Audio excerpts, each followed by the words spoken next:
come here to chew bubble gum and kick ass. And I'm all out of bubble.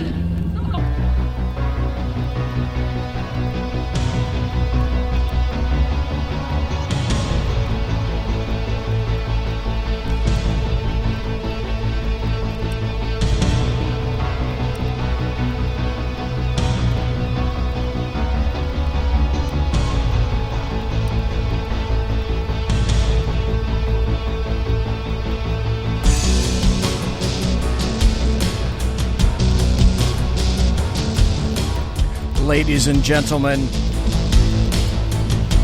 boys and girls, children of all ages,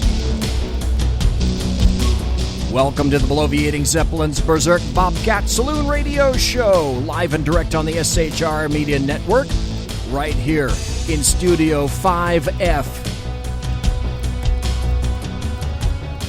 We're actually in a studio. The SHR Media Network is really a network, and it's actually in a studio 2 miles from the veritable belly of the beast, broadcasting behind enemy lines in occupied California. Yes, the locus of evil of the entire West Coast, certainly, quite possibly, the entire United Snakes of America, maybe even the planet. The capital of the state of California, 2 miles west, that way, where the stench of sulfur and brimstone and death and depression and dismay settles like a bad cat box over the entire city of Sacramento and the entire state. Its influence felt far and wide. And we exist as pushback to the evil that exists in the state capital. Well, I just blew through all my music. You got to belly up to the bar. We've kept your seat. Mary Brockman's seat we've kept. That's certainly true. And it's great to see you back. Dink is going to be our bartender tonight. She pours with the best of them, and the lava lamp is, in fact, lighted to my left, your right, as you can see right here. And I mention that because if you're listening on the Redadio Daddio, you're listening on shrmedia.com, just for the sides of your face, your ossicles. In your ossicles, we hear this cry of glory, bulbous, from the furthest sights of Lick Observatory. In the earlobe of an otter, every parent, son, and daughter can be bulbous tonight. And here we are, live and direct. And also, you can listen on the SHR Media Facebook page. You can listen on the SHR Media YouTube channel if you want to see stuff like this. Tonight, it is Tuesday, April 3rd already. The year of our Lord, 2018, and our guest tonight is going to be Melanie Collette. She is the Money Diva right here, live and direct on the SHR Media Network. You can hear her. Great personality, knowledgeable about all sorts of cash, business dealings. And tonight, I suspect I'm going to have the luxury of speaking to her for almost, but not quite the full hour. Maybe at least 45 minutes or so. We're going to talk about Bitcoin. I want to talk about a cashless society and what that means. And while I'm at it, if I can get the topic in, perhaps we're going to talk about a guaranteed income. And what is that? Well, wouldn't you like to have a guaranteed income? What's a guaranteed income, BZ? Well, you know, like good socialists, it's an income the government bestows upon you. And what do I have to do to labor for this income, BZ? And the answer is, in an idyllic world, nothing. So, hey, if you're a good Gen Zer or a millennial or just a free cheeser, or Antifa, etc., socialist, communist, any form of ist, leftist, wouldn't you like to have more MOAR free cheese? Everyone would. Some strange things occurred today before Melanie gets here. I do have to, and I customarily start the show out with this because I tried to find some good things to talk about. I like to bring something good to the beginning of the show, and I did find one thing. Let's go over here. Because it happens to be about a personality on TV, and people didn't give up. You'll understand in just a minute. It's time for happy stories and good times. This, oddly enough, is out of Variety magazine, which is kind of weird. I expected to see it on Fox News, but I kind of understand why it isn't. But the headline, to me, is positive. It's this. Fox News says Laura Ingraham will return. Well, what happened to Laura Ingraham? Laura Ingraham will return to the Fox News channel despite a spate of recent defections by advertisers from the program she hosts there each weeknight. We cannot and will not allow voices to be censored by agenda-driven intimidation efforts, said Jack Abernathy, co-president of the 21st Century Fox-owned cable outlet. In a statement, we look forward to having Laura Ingraham back hosting her program next Monday when she returns from spring vacation with her children. The note is unusual for a corporate executive to issue on behalf of a program host, but the situation swirling around Ingraham is anything but normal. She announced Friday on her 10 p.m. program, The Ingraham Angle, that she would take a planned vacation, even as scrutiny of her program intensified and more sponsors announced they were moving their ads out of the show. And perhaps you might be saying, BZ, what happened? Why this big kerfuffle over Laura Ingraham?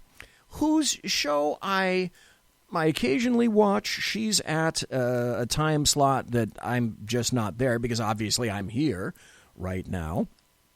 And I'm usually prepping for the show at the time that I see her. I watch her occasionally if I think to at a later broadcast time. Ingraham set off an imbroglio Wednesday with a Twitter post mocking Marjorie Stoneman Douglas High School student David Hogg, who, in my inestimable estimation, is eminently mockable. David Hogg wants to put himself out on Front Street. Well, David, what you're learning is that when you do that, you have to be man enough and with sufficient sack no matter what your age, because apparently you're a lot older and a lot wiser than 75% of the United States just ask you. And you need to be listened to because you have so much training, education, and experience that you bring to the issue of gun control. And Laura Ingraham had the temerity to mock you. By the way, he was one of the students who spoke out about gun control prominently since that Valentine's Day shooting at the Parkland, Florida school. Her tweet, Ingraham's tweet, linked to a report noting Hogg had been rejected from 4 California colleges, and she said Hogg whines about the rejections. In response, Hogg posted on social media a list of recent advertisers in a program called From Media Matters. Stop. By the way, Hogg himself, if you're interested, went on a rant about having to take SATs. Apparently, he's so incredibly gifted that he shouldn't have to take SATs because he's so wonderful. And why do we need SATs? He's got a great GPA, a 4 point, whatever the fuck cares about that, because I don't. And he should be able to just naturally get into any school he wants because, after all, he's David Hogg. He's the Gesicht of a new generation. Right? Then there was the strange incident that occurred today. Because it's California and strange incidents occur here all the damn time. Some chick decided that she wanted to go to the YouTube campus in San Bruno, California, and kind of shoot it up today with a handgun. And now this update, Her name, the shooter, has been named. She is Nasim Agdam, reportedly identified as the YouTube shooter. The YouTube shooter was identified by multiple news outlets tonight as Nasim Agdam. NBC News said she was a 39-year-old woman whose last known address was in San Diego and whose middle name is Najafi. NBC News reported similarly, citing 2 law enforcement officials about this information. There's a tweet from ABC News. There's another tweet from ABC News. While she was not a YouTube employee, NBC Bay Area reported that she had a YouTube channel and would frequently use it to post rants against the company. So, to me, this looked personal. And apparently her boyfriend was involved in the incident as well. According to NBC, she accused YouTube in January of 2017 in a video of having discriminated and filtered her content. Well, Nasim, in your death, join the rest of us who have been discriminated and abused by Google, YouTube, Twitter, Instagram, Mamma Jamma, and all the other social media sites that don't care for conservatives as well. Oh, did someone have some bad things to do with you, or did you get removed? Did you have some of your content removed like SHR did? That's odd. SHR didn't go out and shoot people. We didn't go to the YouTube campus and go on a rampage. How weird is that? She continued the theme the next month in a Facebook post. I forgot Facebook. Yes, the oppressive Facebook. In a Facebook post saying there is not equal growth opportunity on YouTube. And guess who this is? Well, let's find out in just a moment. Well, here she is. Hello. Ladies and gentlemen, boys and girls, children of all ages, I am welcoming in a welcoming fashion for all of the welcoming individuals amongst us here on the SHR Media Network. It's the welcome Melanie, Collette. And welcome in a welcoming fashion to Melanie. How are you doing this late night, madame? Because after all, let's see, it's 8:15 on the left coast, which means that it's 11:15 on the far east coast where you are, and at 17:45 and 379.825 seconds in Bolivia. So thank you for staying up so darn late. But I always love to talk to you, and damn me for wanting to talk to people live. Maybe in the future, if I were a considerate fat guy, I would record you during the day, and maybe if I want to get you on, I would do that. I would record you during the day when you would probably have more time, and then just play the segment later on at night. And then as you're playing, and you couldn't see it or have anything to do with it, I could maybe make funny faces at you as I'm playing what it is that you have to say. So, but I want to tell you, welcome to the show. I always love talking to you.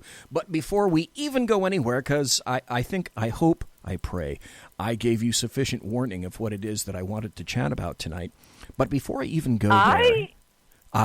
I don't think that we've discussed that at all, to be honest. Okay, let me refresh your memory, because I think I contacted you. There's so many ways to contact people now.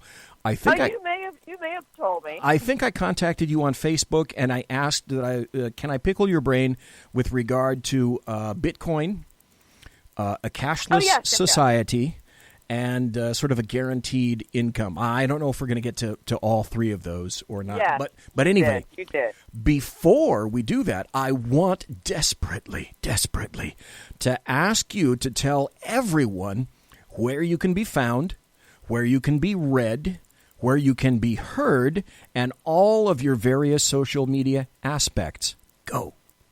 Oh, you're so sweet. Thank you so much.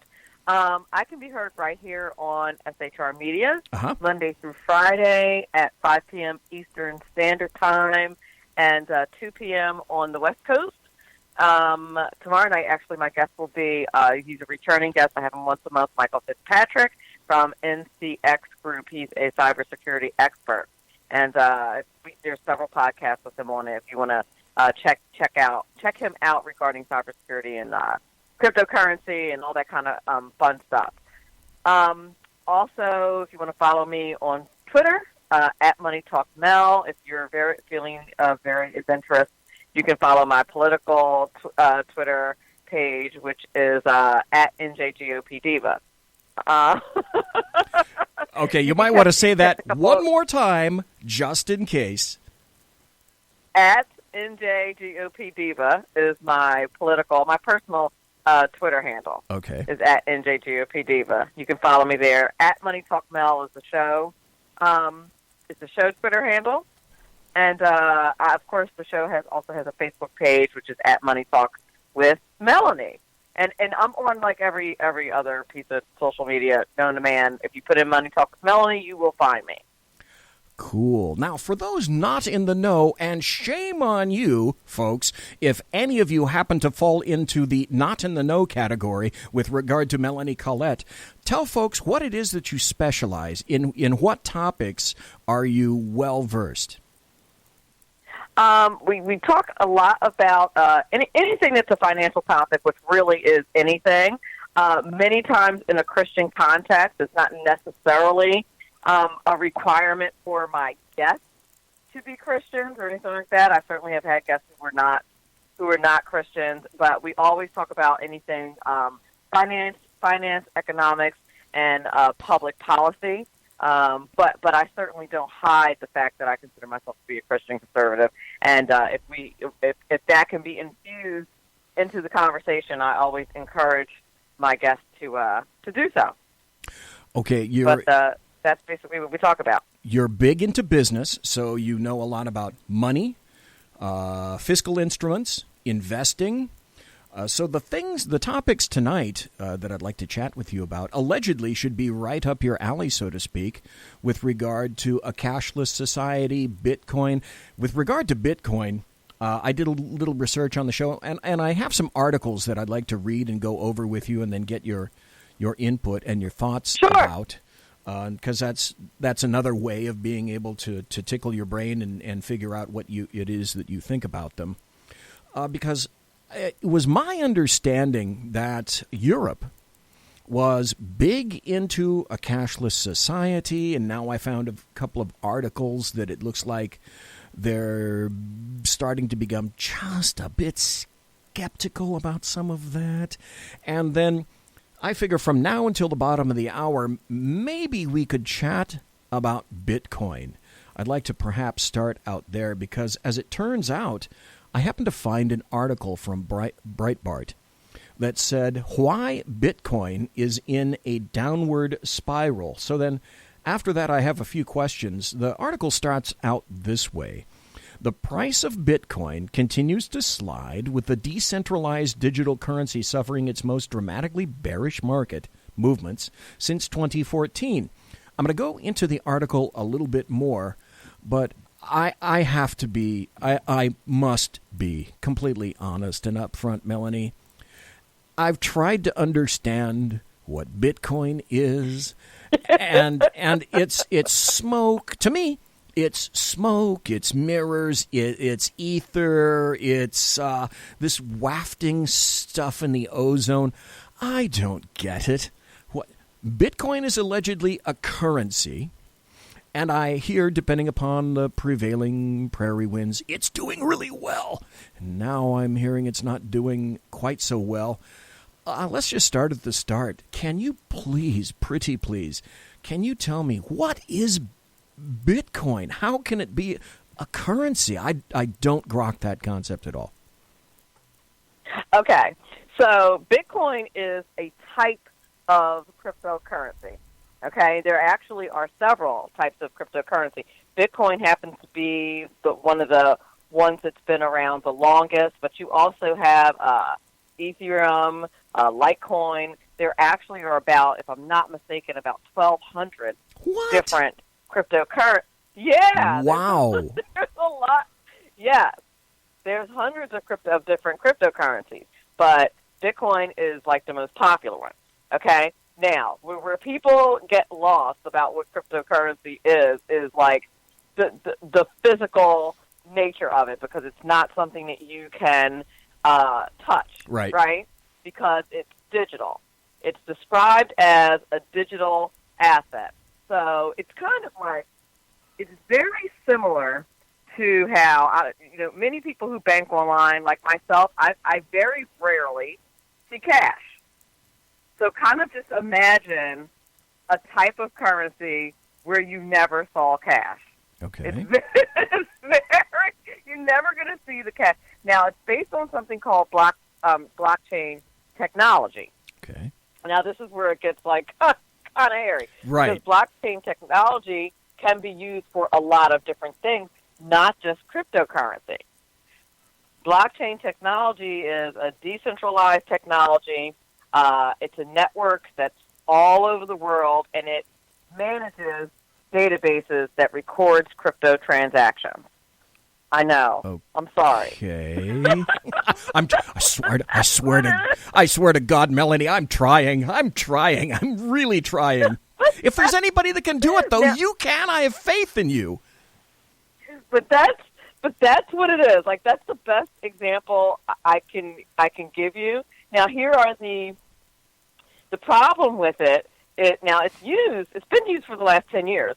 Amazon takes it, Overstock.com. When I was in D.C., I've been in D.C., back and forth to D.C. fairly often, but in D.C. I noticed that they have ATMs with Bitcoin machines. What? And one of the things oh, yes, absolutely. They have, I'm not kidding, they absolutely do. That's actually when I really thought, you know what, I need to look a little closer at this whole cryptocurrency What do you get out of the slot? What comes out of the slot?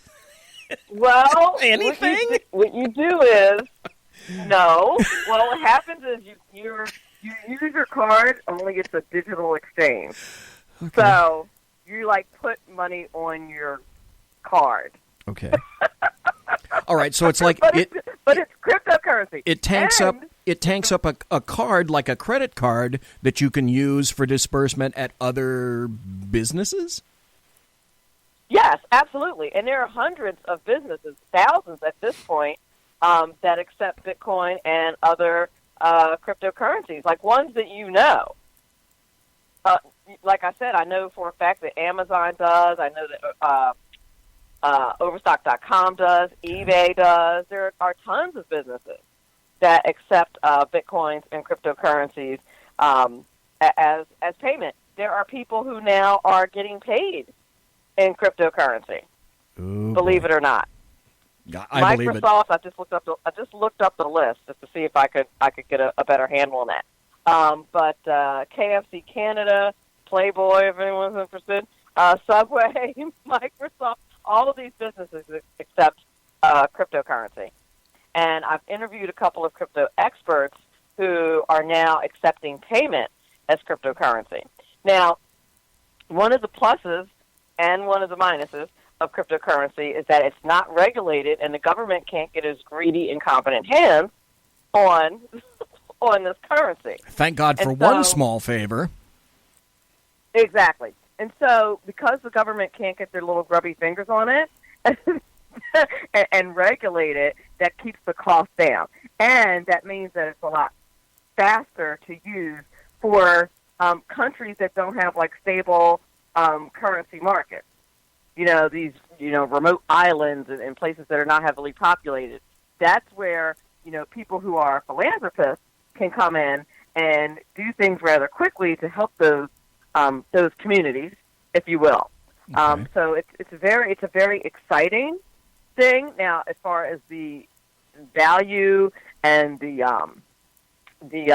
volatility in that market is a whole other animal. It's because it's something that's brand new. It's still trying to find its legs. Now, I will tell you that cryptocurrency may be having its issues. Blockchain technology doesn't. Blockchain technology can be used for a whole bunch of different things, not the least of which is cryptocurrency. So I feel like, like I said, while cryptocurrency can be kind of dicey, the blockchain technology aspect is even more exciting because it's so flexible. We have about 3 more minutes till the bottom of the hour break. So I'd like to wrap up the bottom of the hour with this question, and then we'll take the break. We'll come back and maybe chat about it a little bit more. Sure. But the final question before the break is, okay, here I am. I'm a fat little hairy BZ.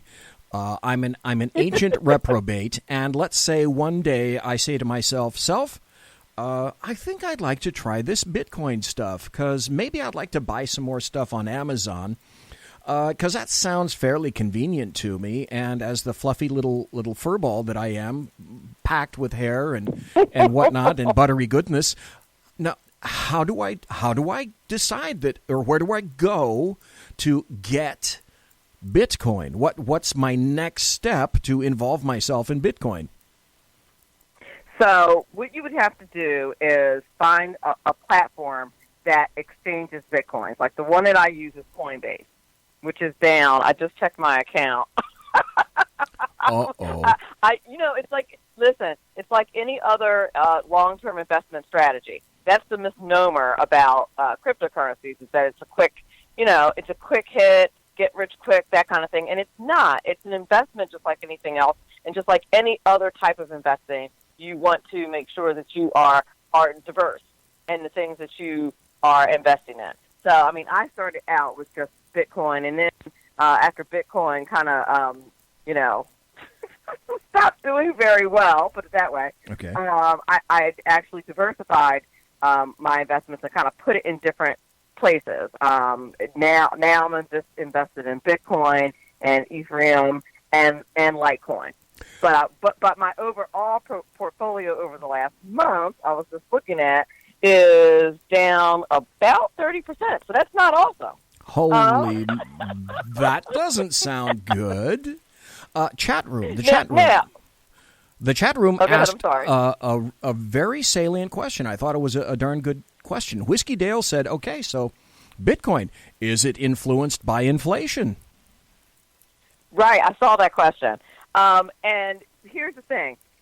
If you're talking about inflation when it comes to cryptocurrency, you're talking about price inflation and not monetary inflation. And of course, it's easy to conflate the two because we're usually talking about cash, which is monetary inflation. It is typically not subject to monetary inflation. Here's the other thing that you need to remember about cryptocurrencies. You have to think of it as similar to the way you think of stocks. When the value goes up, there's always going to be people who you're going to have sell-offs. So, whenever a stock goes down, it's because people just sold their stock.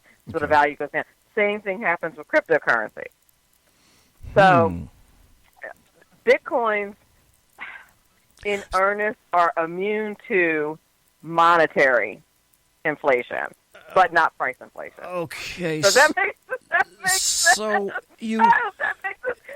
it sounds, and this will be the final question because we are going to have to go on the break, but it sounds like it's a currency. You can purchase things from it, but it's also kind of like the stock market because, as you said, you need to, if you're in it, you need to be in it for the long run and not just thinking that you're going to walk into it and just snatch a big bunch of cash and cut a big old hog out of this thing.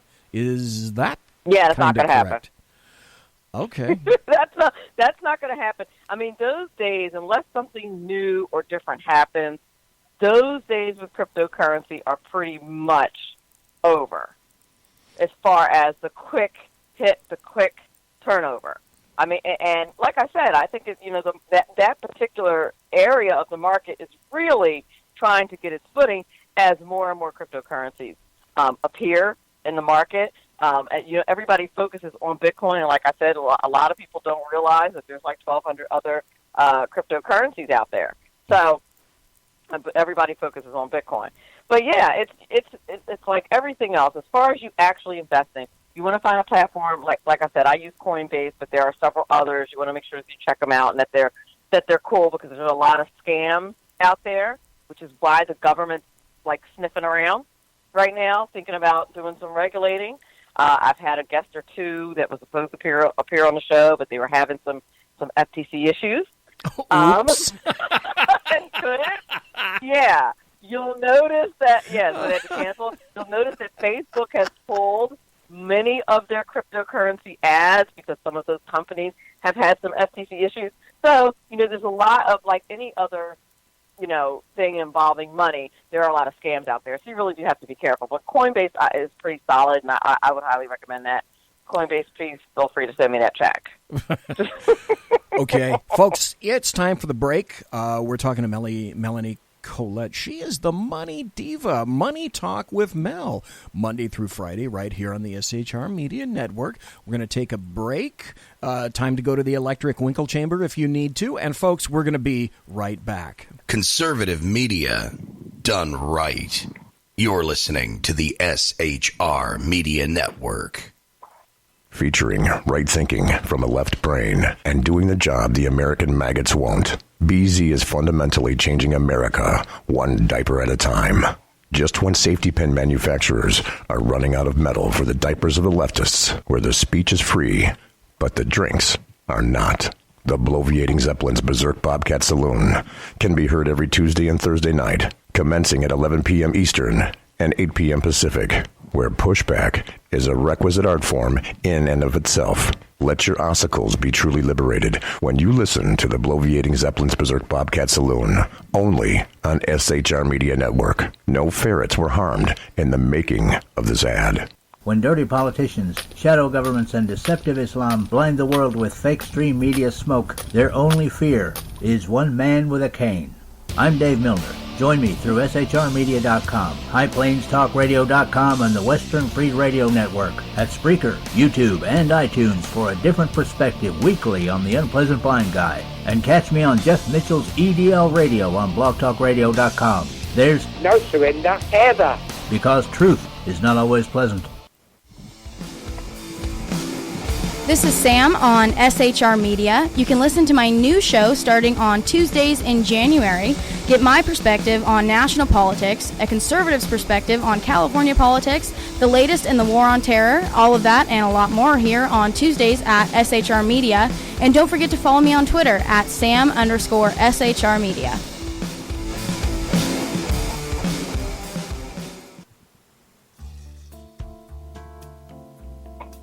Human by race, Christian by faith, American by nationality, and conservative by choice.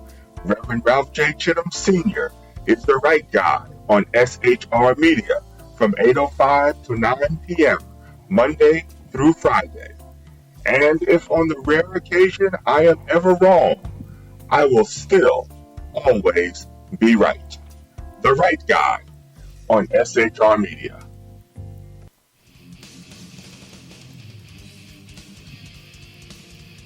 Beware, the Jersey Takeover is here. Every Monday through Friday, 9 p.m. to 11 p.m. Eastern Standard Time, you can catch Reaver Common Sense Show hosted by Jersey Joe, right here on SHRmedia.com. Only Jersey can deliver hell like no one else.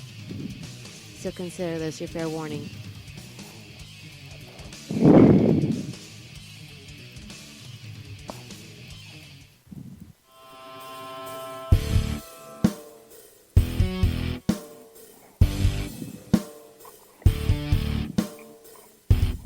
In a world controlled by corrupt politicians, a team of ordinary men emerge from the ashes to give voice to the voiceless, hope to the hopeless, clues to the clueless. Sackheads Sean, Sackheads Clint, and Sackheads BZ. The Sackheads Radio Show every Wednesday at 8 p.m. Pacific and 11 p.m. Eastern on SHRmedia.com. Watch on YouTube, Facebook, and the High Plains Pundit Network. The best in late-night conservative talk, the Sackheads Radio Show, only on the SHR Media Network. Go ahead, I'll say it again. Some of the best A-roll is going to be evil. Like, what are you talking about? We can just, the last question, really cut a couple seconds. Yeah, I'm a freaking artist. I can't just come up with this shit off the top of my head. Are you freaking kidding me right now? Hey, good point. Exactly right. Oh, God.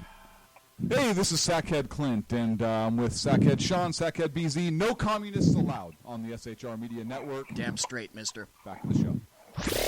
Conservative media done right. You're listening to the SHR Media Network.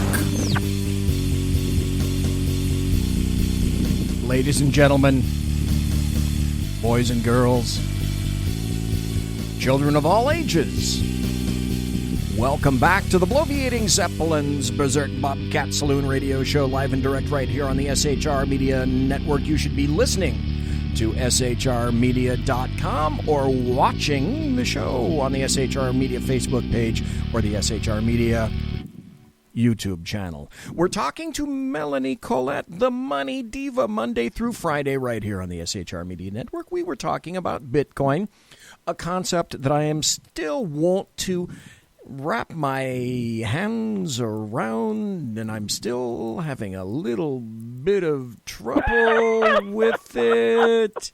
Because if you're in chat room, by the way, folks, if you want to be in chat, I monitor one, count them one, just one single-digit chat room, and that's the one over at shrmedia.com. Yes, I'm fully aware. People have told me numerous times that YouTube has a chat room. BZ, why aren't you there? Facebook has a chat room. BZ, why aren't you there? Because I only have 10 fingers, and I have to produce my own doggone show and keep up sort of a semi-cogent, not rantful conversation with all the wonderful guests that I have, including Melanie, Collette right now. So if you want to chat, go to the shrmedia.com chat room, because that's where I am right now, including Melanie, so thank you very much. In terms of Bitcoin, as we said before the break, it looks like you have to have confidence in it. And, well, hell, that's true of money, because let me ask you, Melanie, the stock market is essentially nothing but what? Emotions? Gambling. Mostly, it's gambling and emotions. And I've been wanting to ask you this question now for almost a year. Maybe a year and a half. And it doesn't have much to do with Bitcoin, but it popped into my head. And that's this. Are you sitting down? I hope you are. I am. Okay. All right. Then you're ready. You're ready for the question. And that's this. Melanie, is there gold in Fort Knox? I want to know. Oh, you mean enough gold that represents our economy, like back before, I think it was 1970 when they finally took over? Yeah. Nah, that's gone. Honestly, if you and I got a security clearance and we knocked on the door of Fort Knox and they let us in, and as soon as they let us in, we hear, they're here. Let them in and let them see everything. And then we walked in, and our little eyes were looking at all these various doors. You really think there isn't any gold in Fort Knox? I think we would suffer the same fate as Geraldo did when he was looking for Al Capone. Wow. To me, listen, if there's any there, if there is, okay, then it is certainly not enough gold to back our cash, which is what it's supposed to be doing. Right. Because, listen, not just because of the print happy Fed, over the last 8 years before Trump became president, and really he just put an end to that to quantitative easing a couple of months ago. He didn't it didn't stop immediately. So no, as far as gold backing our cash, that ship sailed many, many moons ago. And, it probably was a mistake. Now, there are people who will tell you that investing in gold is probably the best investment. I know people who swear by investing in metals. Okay. I don't fundamentally disagree, because it's something that's tangible. I mean, push comes to shove, it is something tangible. So, I tend to agree with those very smart people. Actually, Mike Fitzpatrick is one of them, and he's a brilliant guy. So, who's a big metal person as far as investing. The other only danger about cryptocurrency and the blockchain is that blockchains can break. That's a whole nother issue. You can actually come to the end of a blockchain, and it can break, and that's a problem. The other problem with cryptocurrency, I just want to make sure I mention this as well, is that if there's an EMP, an electronic, I never remember what that stands for. Right. But if there's Electromagnetic an pulse. Thank you. An electromagnetic pulse, that can pretty much disable everything. And I was listening to a report the other day, basically anything digital. I was listening to a report the other day that said it would take us, we would probably lose 90% of the population if that ever happened. Just, from not having access. It's creepy. Well, that's not a good thing. Because in terms of saving cash, retail businesses, etc., you can't have, and I'm preaching to the choir, but you can't have a massive warehouse full of stock anymore. You have to keep things so fluid and moving in today's society. You can't afford to have a big warehouse of Billy's widgets. You've got to keep them in motion all the time, or it's not a good thing. So I can understand why an EMP, you're going to have trouble with food, water, transportation, everything. Now, once the electricity is back up, right, you're good to go with blockchain technology, right? You're good. But then you don't have any material resources to go by. Like, what do you use to barter? And that, of course, transitions into the whole cashless society type thing. There are two sides to the cashless society argument. There's we can go back to old-fashioned bartering. And listen, on Craigslist, that still happens. Or completely cashless, and then we're talking about your Apple Money and your PayPals and all of those systems, and there's tons of those. So, well, that's you've made an excellent transition in and of itself. Melanie, that was so smooth and seamless. Have you ever thought about having a radio show? You know what? You really should. You really should. That was very smooth. I'm just, props from me to you. I'm just saying it as, you're very professional in that regard. Maybe you should get a radio show. Okay, now we're talking about a cashless society. And as you indicated, there are positives to it, there are pluses, and there are minuses. Now, I noticed in an article today, this is from The Guardian in the UK, the quote at the top of the headline said, "Hang on to your cash. This dash to digitize payments is dangerous. Banknotes and coins are a public utility, and companies make no profit from their use. Hence, the drive for cashlessness, and with it, greater surveillance." So right off the bat, would you tend to agree with that? More surveillance, more monitoring? Yeah, there's pluses. I'm a big convenience girl and I'm a big technology girl. Mm-hmm. I rarely ever see my money in cash, and I haven't for years. I mean, there are certain uses for cash. Tipping is good to have cash for, but like other than at your local adult establishment, drinking establishment, like where else do you really need cash anymore? Now, the other side of that is, there are people who don't have any type of bank account. And, of course, there are a number of reasons for that. The left will tell you it's because of, they're poor. Demand and systematic poor and blah, blah, blah, blah, blah. But a lot of times it's because they were shifty and shady with whatever banking transactions they were doing, and now they can't have an account or the popo to pick them up. Right. So no matter what the reason is, we have a significant amount of the population that are considered unbanked is the term that they use. Right. 16 million Americans don't have bank accounts, and they use money orders.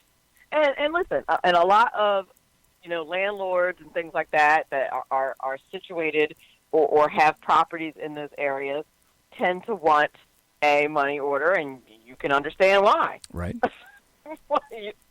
So the danger of a cashless society is it has the potential to end up being, something that's just for the elite, something that's just for the wealthy, something that's just for the well-to-do. Now, I don't agree with that argument at all, but it's an argument, I guess is how I would put it. Like, I can't imagine a scenario where you don't have some kind of bank account. I mean, they have secure debit situations where you can put money in there and they'll match it or whatever. I mean, so I don't quite understand people who don't have bank accounts, but they exist to the tune of $16 million. Yep. So you're right. Unbanked. I noticed that when I started doing research for this. Here's another interesting little aspect, a tidbit that I discovered in reading articles. One of the reasons that some of the people were positing a cashless society would be bad is, yes, because of the surveillance aspect. The government surveils and can see anything and everything that you do. Every coin, every cent, every dollar, etc., they would be able to trace, track at a moment's notice. The other argument that was made is that to react to inflation or deflation, I read an article which said basically the government can force you in a cashless society to either save or spend. And once I saw that, I didn't quite get all of the intricacies of it, but I thought that is a terrible overlording power given to a government if that's an aspect that happens to be true. Could a government do that in a complete cashless society? Oh, I think it would be a lot easier to do it in a completely cashless society, certainly. It would be a lot, because now you're talking about keystrokes. Yes. At this point. Yes. You're not talking about being able to obtain someone's cash. Physical cash. Of course, that's a lot harder to reach. But if the entire system is designed on technology and electronics, certainly. And how they would do it, in my estimation, just knowing how nefarious the government is, my thought is they would regulate it so that these companies that are all associated with these cashless entities would be forced to do certain things.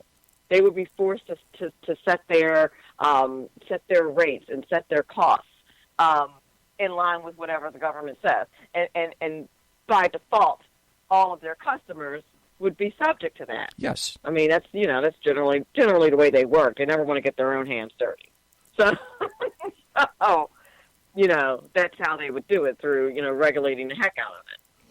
The article. I'm sorry. Go ahead, ma'am. No, go ahead. The article was continuing by saying Sweden leads the world in cashlessness. In doing so, it also leads the world in opening its citizens up to fine-grained financial surveillance. Cashless society is, as you mentioned, Melanie, it's a euphemism for a bank payments society in which every transaction has to be passed through a complex of banks, card companies, phone providers, and payment apps. And what it's doing is granting complete and total financial control by way of financial corporations, control over the entire money system, our everyday economic interactions. They all get logged for some kind of analysis then or later. And they're saying Sweden may end up being the first society in which every private economic action is recorded. Personally, I think that's frightening. Well, it is frightening, and I'm wondering, like, what some of the laws are in Sweden and which things are legal and which things are not. My guess is that when people want to do things, like, I'm wondering if, like, weed is legal in Sweden. Probably. I would guess. Because, listen, I would guess that too. There are things that people don't necessarily want the whole world to know that you bought. Let's just put it that way. Yes. I personally don't care because I don't do anything, I'm not all that naughty, but for people who are involved, and people's like embarrassment threshold is different, right? Yes. Oh, Everybody's is different and weird, and to have the government weird. I personally don't think anybody's all that concerned about the stuff that I'm buying, but who knows? That might change. But possible. Yes. I could see a certain level of discomfort with knowing that at any point, at any time, should they deem it necessary, the government at a few keystrokes can find out everything that I bought. And if anybody's ever used like a finance tracking app, we all know that sometimes that's not entirely accurate. You know, you get those finance tracking apps where they're like, okay, you went there, so this is in this category. You know, you bought this, and this is in that category. Well, the category is not always right. So, you know, there's some dangers there. Yes, there is. I would think. There is. When you talk about, for example, your credit score, let's see, there's 3: TransUnion, Experian, and something else that I can't remember. Equifax. Thank you. And if you go in there, number one, you're going to get charged if you go in and tinkering around and looking in the digital room to see what your credit score looks like and how many dings you may have against you. But how frequently do people discover that their credit score is not just inaccurate, it can be way messed up, and yet those 3 agencies hold sway over whether you're considered to be a valued borrower or not. And if those things are inaccurate and digitized, cash being digitized, anything that's digitized can be hacked. It can be hacked, and that's the other problem. That's where also with cryptocurrency, which we didn't talk about with cryptocurrency, a lot of hacking. Yep, and that's where the L in me comes out, the libertarian. I'm not a big L libertarian. I'm sort of a little L libertarian because I don't believe in hot and cold running dope, and I don't believe in open borders. But the freedom and the privacy aspect sets the hair on the top of my head, all 3 of them, straight upright. It really bothers me, the lack of privacy that you would be giving away and so readily granting to a complete cashless society. So one final question about a cashless society before we move on to a guaranteed income and your thoughts on that, because we got about 5 more minutes before the top of the hour. Do you think... Any thoughts? I'm sorry, go ahead. Go ahead, I'm sorry. Do you think that we, the United States, will we go completely cashless? If we do, I don't think it's going to be any time soon. I think we are probably a good 20 years away from doing that. And for the reasons that I just mentioned. You know, there's no way in our Constitution, I don't think, to force people to go to a cashless society, and that's what would have to happen. That's something that we would have to force, and I think on its face it's probably unconstitutional. Okay. Because you would be telling people that you have to put your money in a specific place, and I don't see that ever happening. And I could make an excellent argument constitutionally, just as you point out, for something precisely like that. The final topic. Go ahead. No, go ahead. There was a mayor, there is, although there's an effort to try to get him recalled. There's a mayor in Stockton, which is a town in California, in the Central Valley, in the San Joaquin Valley. Stockton has some big troubles. Stockton has already gone bankrupt once, and it's kind of on the brink again. They couldn't pay their police department for a while. They were having trouble making various payments, bond payments, etc.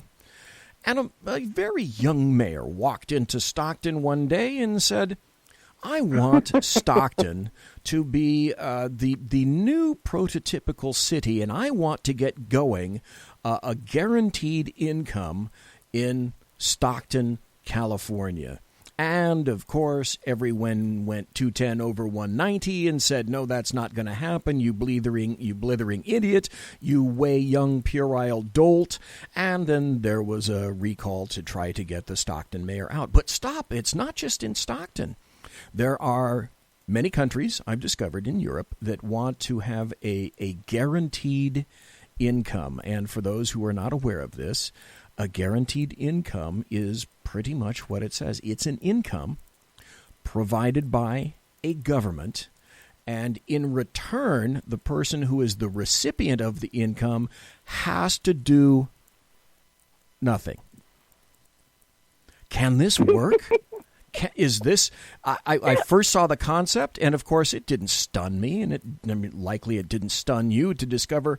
Oh, that's right. Europe is deciding that they're going to go ahead and do this. And they're doing so well financially, so we should totally follow them. I think that's an awesome idea. Because they're the bastion of financial stability in Europe. So whatever they're doing, we should definitely chase that. Well, and of course, I'm being completely sarcastic. But on the other hand, if Europe does it, leftists here in the United States, they want to embrace that concept as well and say, hey, look, Europe's doing it. We need to bring that here. Could it work? Here's what I don't understand. It would be awesome if people weren't like human. Like it would work great if people were robots and not human. I don't see this as being any different from the welfare system. How anxious are people on welfare to get off of welfare? If you're going to up that, are they any more likely, like the whole I've heard about this program, and specifically the one in California, right. And the whole idea is that it's going to incentivize people, and they'll be able to buy some stuff, and it'll stimulate the economy. No, that's not what's going to happen. No. People are going to continue to sit on their butts. You know, the thing that absolutely astounds me, and we got about 3 minutes before the top of the hour break, the thing that absolutely stuns me, and it shouldn't, Melanie, it shouldn't stun me, but it still does, darn me, is leftists still, after this amount of time, they don't get human nature. They don't understand how humans think. They don't understand how, I don't know why how humans can easily rationalize most anything that they do or don't do. I don't get it, Melanie. And I mean, is this guaranteed income going to come along with a required Dave Ramsey course in finance? Is it going to come along with your basic class on budgeting, some kind of information about economics? Are these people going to be monitored closely to make sure that they're not blowing it all on alcohol and whatever? Like, the whole concept is complete buffoonery. Listen, the welfare system's not awesome. You know what we should do is give them more money. Like that? Like, I don't understand the rationale. Well, you know, I don't get that. Just last week, because I picked a hell of a week to stop doing heroin, but last week when I was doing heroin, I kept thinking, you know what would be better than heroin? More heroin. You know what would be better than free cash? More free cash. Good Lord. Exactly. Do you not understand the concept, folks? They don't. They don't. No. And like I said, if you're not requiring a budgeting class while you're giving them that money, then forget about it. And requiring that they stick to that budgeting class, because, you know, they're big listeners, people who find themselves in that situation. Right. Big ones, because it's not like you can't figure out how to set a budget, because it's not on the internet anywhere. But let's look up Cardi B records instead and not how to budget our money. Like, come on. Melanie, I have to tell you, this is why I love you. This is why I love having you on the show. The next time that I have you on, I may see if perhaps we can get together and actually pre-record it during the day so that it's not such a PITA for you at night, because now, I mean, it's after the magic witching hour, or it's close to the magic witching hour where you are right now on the East Coast. So finally, number one, Melanie Collette, Money Diva, thank you ever so kindly for being here in the saloon tonight. I really appreciate the time, and I really appreciate that you took the time, the long day time, because that's what you've done. So thank you for that. So finally... Oh, you're welcome, darling. Tell folks again where you can be found and read, because the stuff that you speak about, you speak from much education, much experience, and folks, you do need to listen to Melanie Collette. Where can you be found, madame? Okay, I mentioned the radio show earlier. I did mention that I also freelance write for the Horn News. That's at thehornnews.com. You can just look me up. You'll find my articles there. Okay. And I've also done some writing for the Politics. I still do, just haven't submitted anything here recently. but it's there. And, of course, if you want to friend me on Facebook, I have a couple of spots left, maybe 5. It's Melanie Teresa is on Facebook, and, of course, Money Talk with Melanie is my show page, and at Money Talk Mel on Twitter. Let me also throw this into the mix so folks know that you're a very serious powerhouse in this area. You've been on Sirius, too, as well, have you not? Yes, I was a regular. The show that I was on was called Patriot Tonight, and it was a series of hosts, like a rotation of hosts, and I was one of the regular hosts for about, 6 months the show was around. It was always designed to be a temporary show, and now Breitbart has the spot. But the archives are still there on Sirius XM and SoundCloud, Patriot Tonight, and a lot of blessed to do really a lot of great interviews and a lot of great work there. It was really exciting, and you never know, I could pop back up on there soon. Sure. Just saying. And I'm just saying that you have to have some pretty darn serious chops to be able to walk your way into the Sirius broadcasting system as well. Folks, you've been listening to Melanie Collette, the Money Diva. She's on right here on the SHR Media Network, Monday through Friday. Madame, thank you. Go Betty bye. Thank you, bless you, and have a great night. Thank you ever so kindly. I really appreciate the time you took, madam. Thank you, darling. The pleasure was mine. All right, take care. Folks. All right, take care. Wow. I always love talking to Melanie. She knows everything about the financial situation. If it has anything to do with like business or cash, I'm pretty confident that I can get her on the show, give her a little bit of a heads up as to what the topics, and she can take them and run. And that's how darn good she happens to be. We're going to take a break. We're going to come back, and BZ is going to jump into the politics of the day as you would customarily expect. You are listening to the Bloviating Zeppelin right here live and direct on the SHR Media Network in BZ's Berserk Bobcat Saloon radio show. Don't go away. You're listening to the SHR Media Network. Good evening. Broadcasting behind enemy lines in occupied California, the Bloviating Zeppelin's Berserk Bobcat Saloon radio show is featured on the SHR Media Network every Tuesday and Thursday night for 2 hours at 11 p.m. Eastern and 8 p.m. Pacific. Whilst manufacturers are running out of metal for the diapers of the leftists, BZ continues to radically change the world of leftists, one diaper at a time. Stop balancing your checkbooks. Stop cleaning your fish tanks. The Bloviating Zeppelin's Berserk Bobcat Saloon radio show is your magnet for truth, justice, obesity, a darkened studio, and late-night freedom. No United States of America freedoms were abridged in the making of this ad. Human by race, Christian by faith, American by nationality, and conservative by choice. Reverend Ralph J. Chittum Sr. is the right guy on SHR Media from 8:05 to 9 p.m. Monday through Friday. And if on the rare occasion I am ever wrong, I will still always be right. The right guy on SHR Media.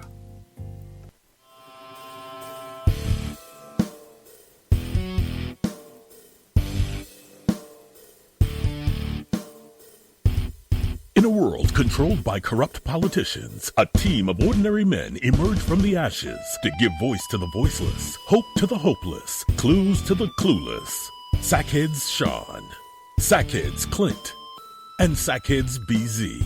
The Sackheads Radio Show every Wednesday at 8 p.m. Pacific and 11 p.m. Eastern on SHRmedia.com.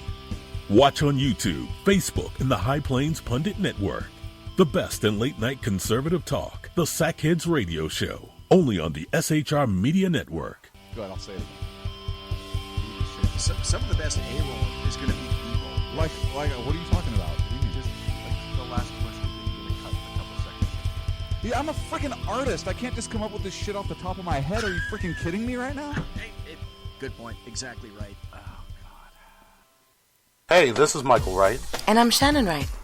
Join us for The Right Way with Shannon and Mike, Monday through Thursday from 7 to 9 a.m. right here on SHR Media. Why are they joining us? For fun things like sports, politics. Oh, maybe some news and entertainment? And all kinds of other things. Money and recipes and events, all kinds of stuff. Yeah, so join us Monday through Thursday, 7 to 9 a.m. here on SHRmedia.com. When dirty politicians, shadow governments, and deceptive Islam blind the world with fake stream media smoke, their only fear is one man with a cane. I'm Dave Milner. Join me through SHRmedia.com, HighPlainsTalkRadio.com, and the Western Free Radio Network at Spreaker, YouTube, and iTunes for a different perspective weekly on the Unpleasant Blind Guy. And catch me on Jeff Mitchell's EDL Radio on BlogTalkRadio.com. There's no surrender ever. Because truth is not always pleasant. This is Sam on SHR Media. You can listen to my new show starting on Tuesdays in January. Get my perspective on national politics, a conservative's perspective on California politics, the latest in the war on terror, all of that and a lot more here on Tuesdays at SHR Media. And don't forget to follow me on Twitter at Sam_SHR Media.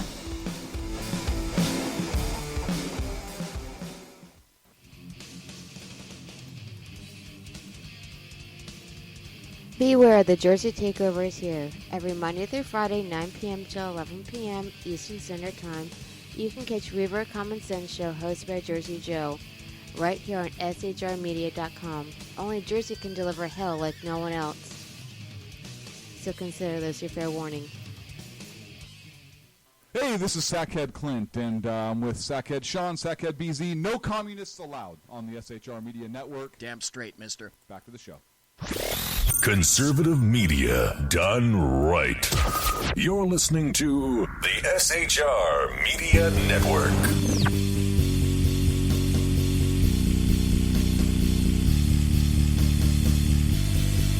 Ladies and gentlemen, boys and girls, children of all ages, I'd like to make an announcement. 2 announcements.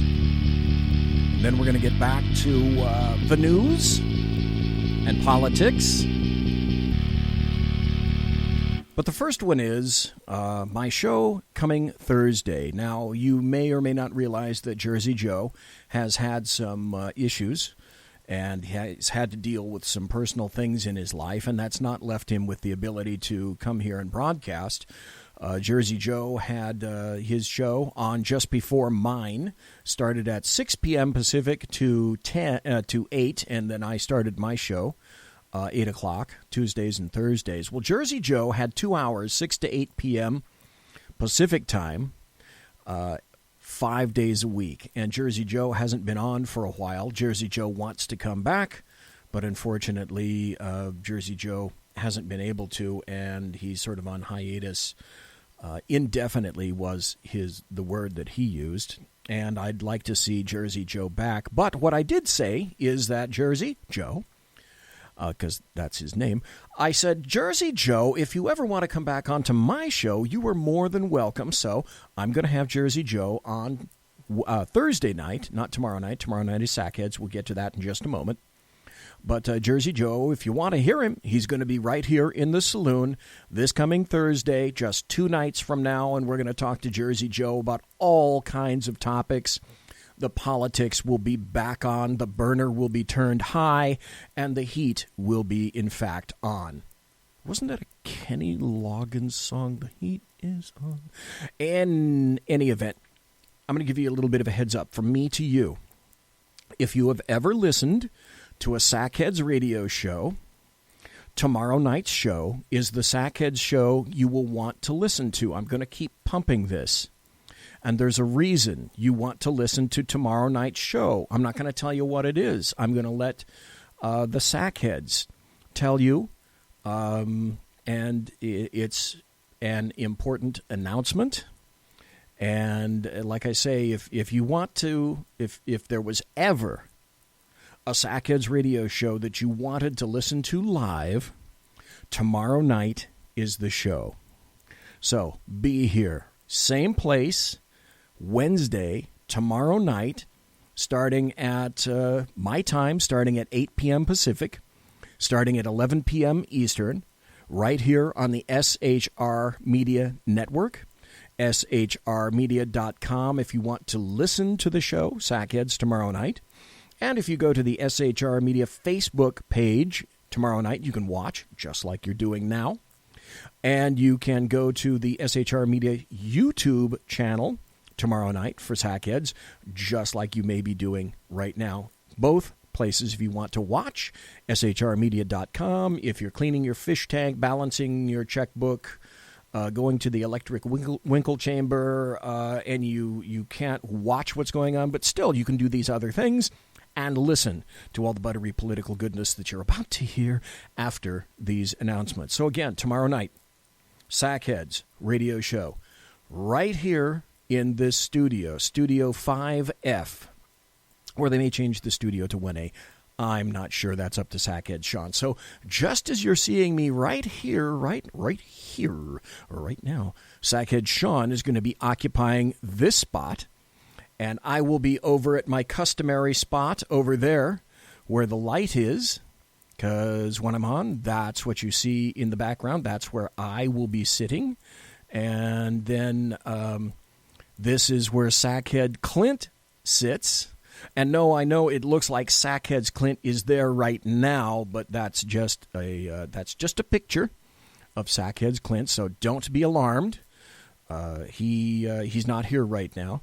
So just saying, Sackhead's radio show tomorrow night. You will want to be here. Come and listen and watch live. That's all I got to say about that. We were talking earlier. We just got through speaking to Melanie Collette, she of the Money Diva, Money Talk with Mel. And again, I always have to say this. When I speak to people from the right coast, from the East Coast, and I mean this quite sincerely, anytime I speak to somebody, the show, to me, I find doing a live show is much more responsive, it's much more challenging, and I think it's much more entertaining to listen to, because you really don't know what people are going to say, what kind of off-the-cuff crap people are going to come up with. And so I always, even though people happen to be on the East Coast, and many, maybe most of the interviews that I do with people that are on the show, they're from the East Coast. So when I say this to Melanie and anyone else that I've interviewed, when you live on the East Coast and you take the time to stay up late, because for you, this is darn late, I really appreciate all of my valued guests. And I hope, folks, that you do too. Melanie, a jewel. She is an SHR treasure, and I think you probably know that already. I had been talking about a particular article. We had an incident, a active shooter situation at the YouTube campus in San Bruno, California. YouTube, as you well know, is owned by Google. And the article that I had started reading was they finally found the name of the individual who shot 3 people and then ended up killing herself. It said Nassim Agdam was reportedly identified as the YouTube shooter. And if I can tab down here, according to NBC, she accused YouTube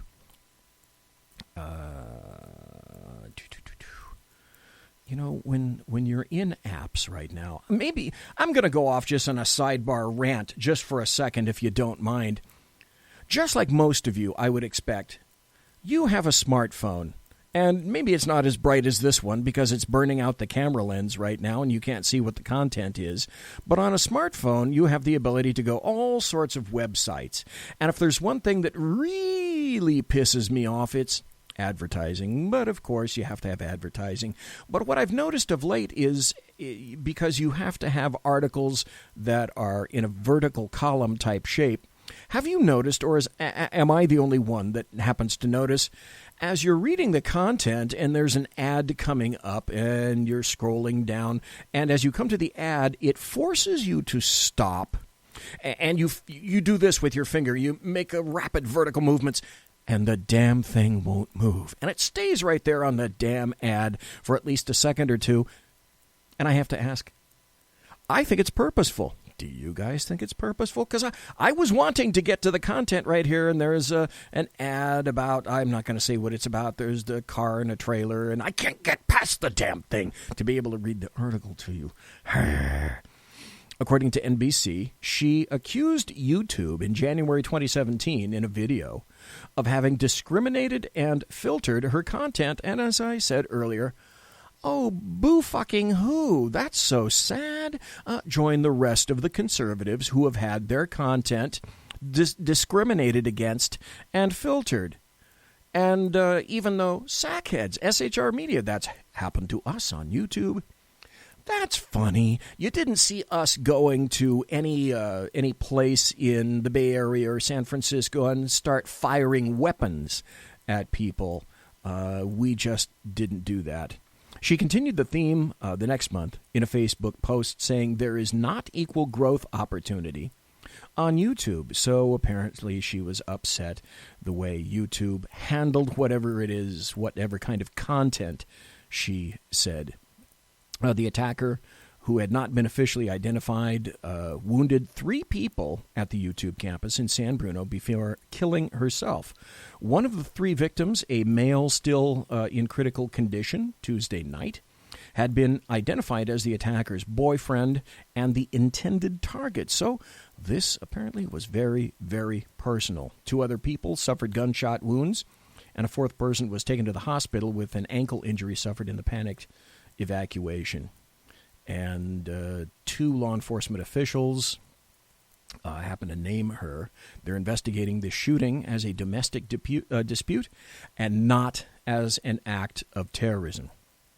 So despite whatever it is that you think that you may be able to connote out of the name, this is indicating, and I'm absent any other information, I'm just going to have to go along with that and say it's apparent that it's not a terroristic issue.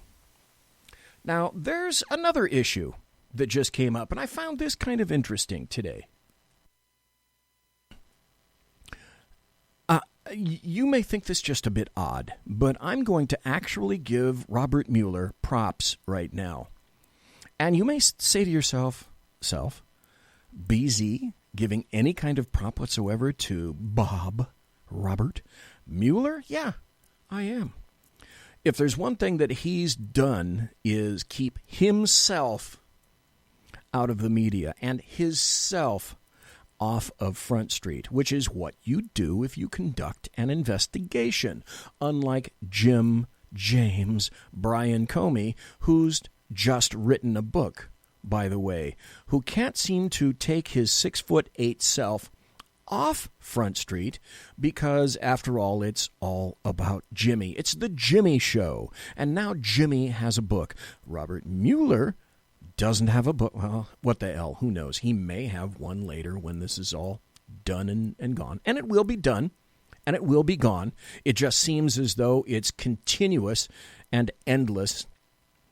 But in any event, I have to give Robert Mueller props for keeping his big fat face, his hang-dog jowly face, out of the news, unlike Jim Comey. Now, that having been said, here's an article from the Chicago Tribune, and the headline is, Mueller told Trump's attorneys the president remains under investigation but is not currently a criminal target,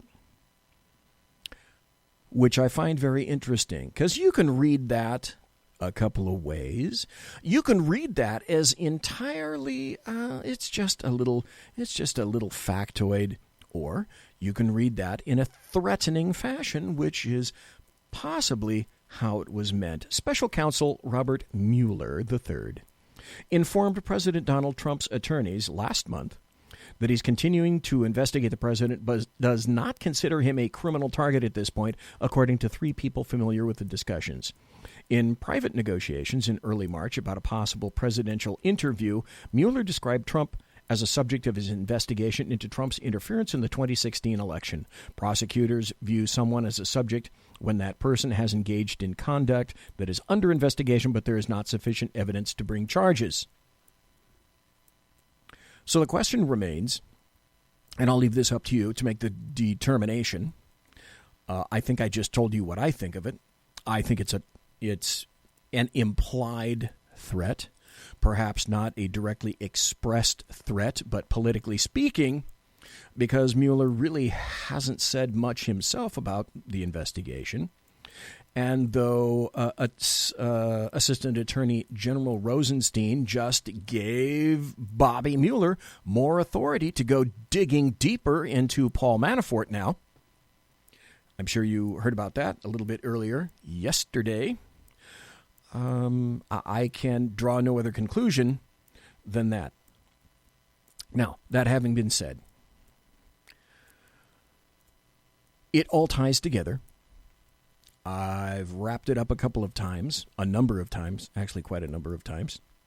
Hillary Clinton paid for an investigation on an associate of Donald Trump in order to stymie his presidential campaign and then to paint him with as bad a brush as possible, and in my estimation, having paid for a dossier that was patently false, proffered to the FBI, which the FBI, after having a first warrant refused from a FISA court to get to Trump, then took the specious and full of bullshit dossier from Michael Steele and GPS Fusion, or Fusion GPS, and acquired a FISA warrant, the FBI did, behind bullshit.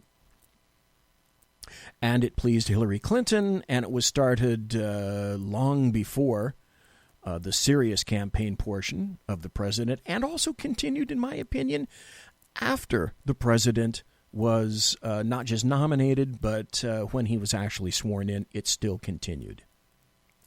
Now we're discovering, had Hillary Clinton been elected, none of these things would have come to the light of day.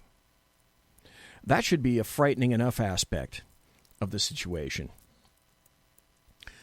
What I think we're going to ultimately find out is that the only collusion that really occurred is between the Democrats, leftists, and the American media maggots, and Russia and or other aspects of that nature, and not Trump or his campaign. Editorial over. Now, tariffs. There have been tariffs levied recently, and the U.S., here's an article that says, the U.S. tariff list aims at technology, and China vows that it will respond in kind. Now, stop. I happen to believe, I am of the opinion that tariffs, waylaid by President Trump, they've tried everything else. Why not try a tariff?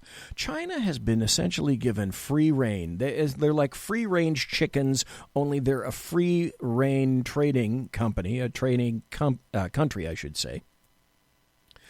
And only until now have any limitations been placed on them, and of course they're multiply pissed.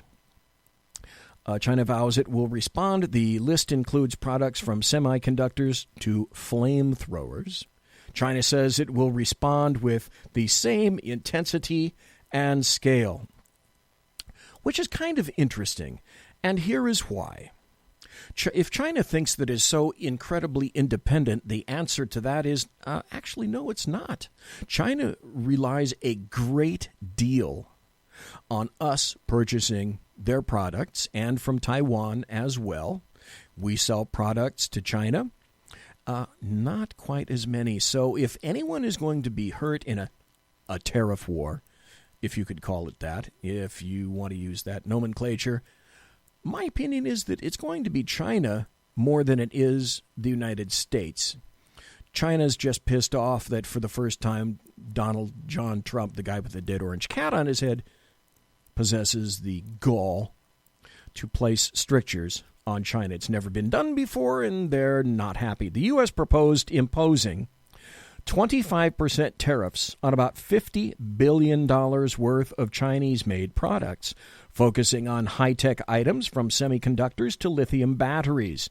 China condemned the move and said it will respond on an equal scale against U.S. products. This level is appropriate, both in light of the estimated harm to the U.S. economy and to obtain elimination of China's harmful acts, policies, and practices.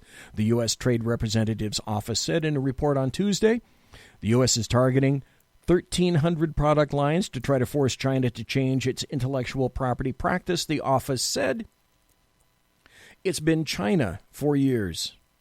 In summary, that's been eating our lunch on its on the business angle, on the trade angle. It keeps going and going. So, yes, I would say we've tried it the other way with all the other presidents. Let's try it this way with some tariffs and see how that goes. We know how it went. Let's see how it's going to go in the future.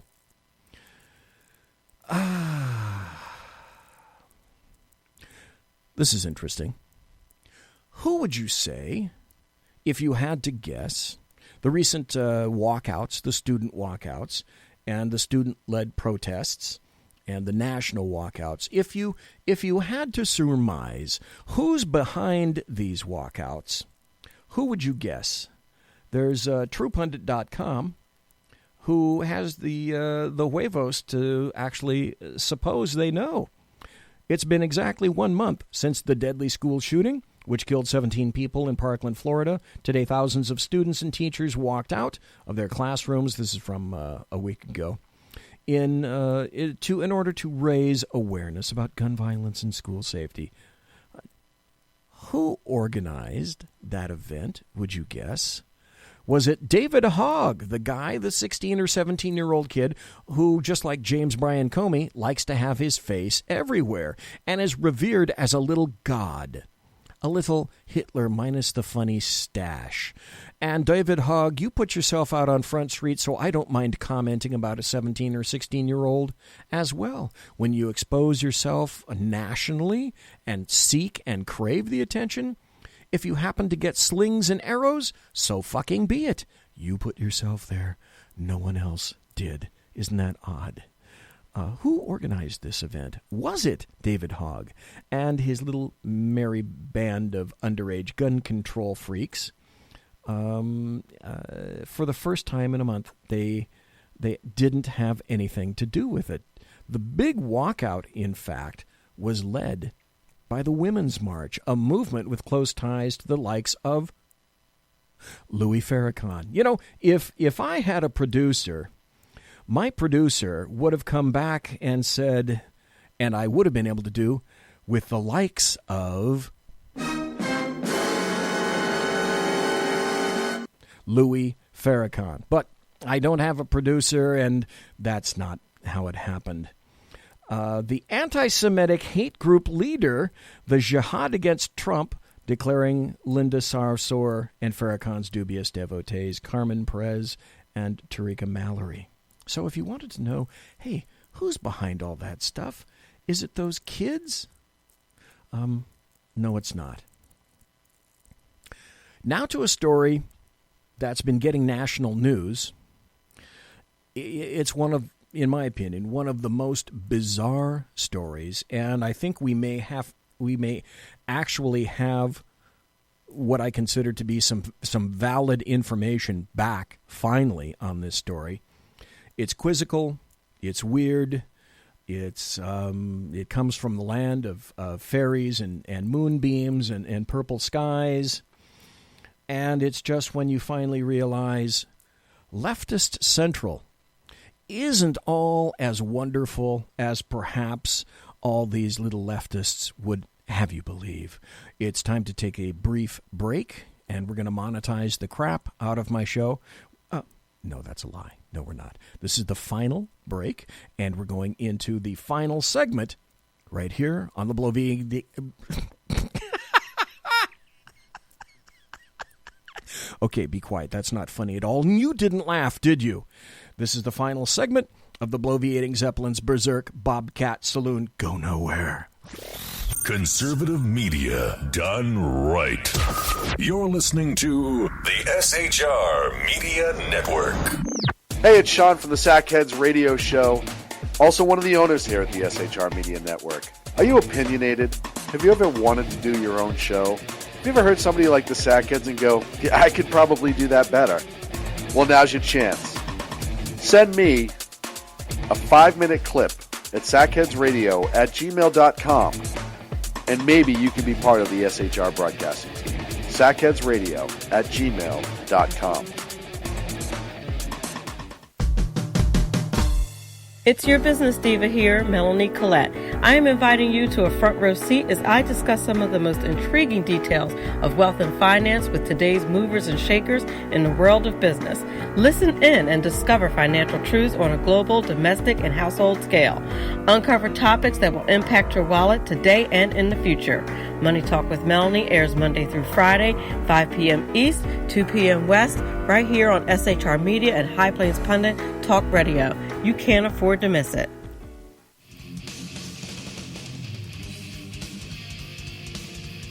Beware, the Jersey Takeover is here. Every Monday through Friday, 9 p.m. till 11 p.m. Eastern Standard Time, you can catch Reaver Common Sense Show hosted by Jersey Joe, right here on SHRmedia.com. Only Jersey can deliver hell like no one else. So consider this your fair warning. Hey guys, this is Sean from the Sackheads Radio Show. Check us out every Wednesday, 8 p.m. Pacific on the SHR Media Network. And this is Sackhead Clint, as the best-looking one of the bunch. It's my duty to remind you to check us out on our YouTube channel. And don't forget to check us out on the SHR Media Facebook page. The best-looking one? Really? You going to go there? Well, every Wednesday, 8 p.m. Pacific, right here on the SHR Voters' Choice. Media I have the award right here.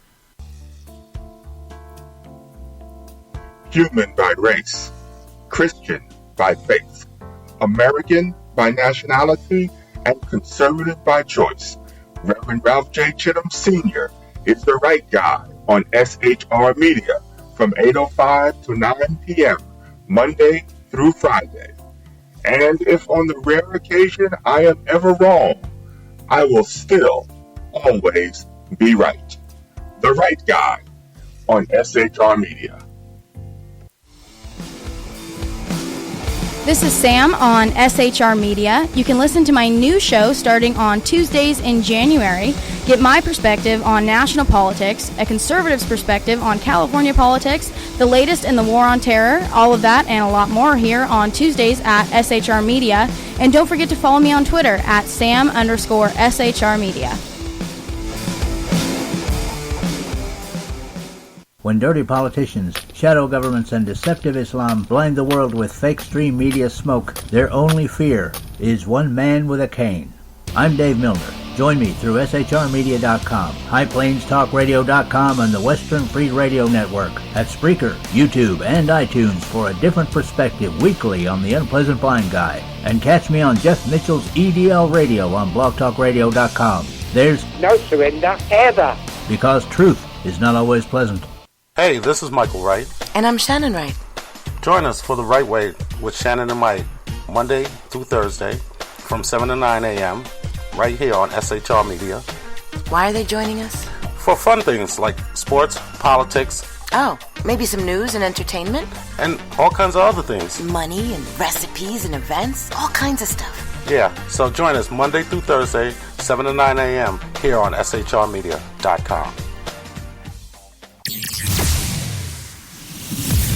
Broadcasting behind enemy lines in occupied California, a mere 2 miles from the state capital, the bloviating Zeppelin's Berserk Bobcat Saloon radio show can be heard every Tuesday and Thursday night at 8 p.m. Pacific and 11 p.m. Eastern, only on the SHR Media Network. Go to shrmedia.com to listen. You can also watch on the SHR Media Facebook page and the SHR Media YouTube channel. No goldfish were abused in the making of this ad.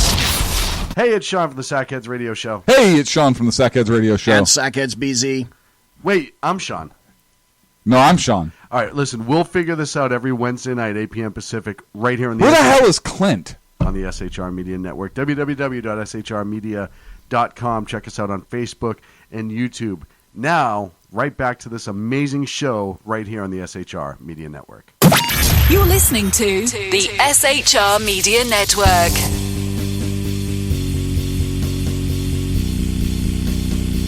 Ladies and gentlemen, boys and girls, children of all ages, this is the final segment of the Bloviating Zeppelins, that's me, Berserk Bobcat Saloon radio show live and direct from the SHR Media Network studio. It really is a studio 2 miles away from the veritable belly of the beast. I'm broadcasting behind enemy lines in occupied California so that you don't have to. Okay, that's not funny either. Let's move on to what I quantify as one of the strangest stories about kind of a strange family who ended up in one of the strangest fashions you can possibly think of. That's the Hart family. And perhaps you're wondering, BZ, okay, who's the Hart family? Let's go back a little bit, about a week or so. If you remember the family, that I think there were 8 kids, 8 people in this SUV. And it went over the cliff in Mendocino County off Highway 1. Highway 1 runs north and south, right on the coast of California. And it runs from the Oregon border all the way down to Southern California. But it's the best thing is Highway 1, if you've ever been there, Highway 1 is absolutely gorgeous.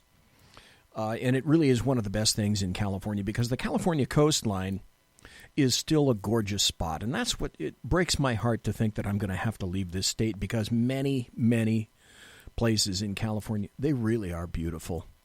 And leftists are one piece at a time destroying not only the state, but they're managing to destroy themselves as well. This is the family that somehow managed to careen in an SUV on Highway 1, off the roadway, and down about 100 feet or more into the California coastline. And it went partially into the water and partially onto the rocks below. The entire family was killed. And for the longest time, people couldn't figure out, how did this happen? What kind of a strange accident occurred in which an entire family, a new family, if you would say, and I'll get to that in just a moment as to how I quantify it as a new family, and they're all dead. And it seemed just an accident, except the first thing that caught my eye in an article was they could find no skid marks. And even with ABS, you would find skid marks where at any particular given speed, a fairly decent speed, you would still find skid marks from ABS pulsing the brakes, and then they lose traction for a while.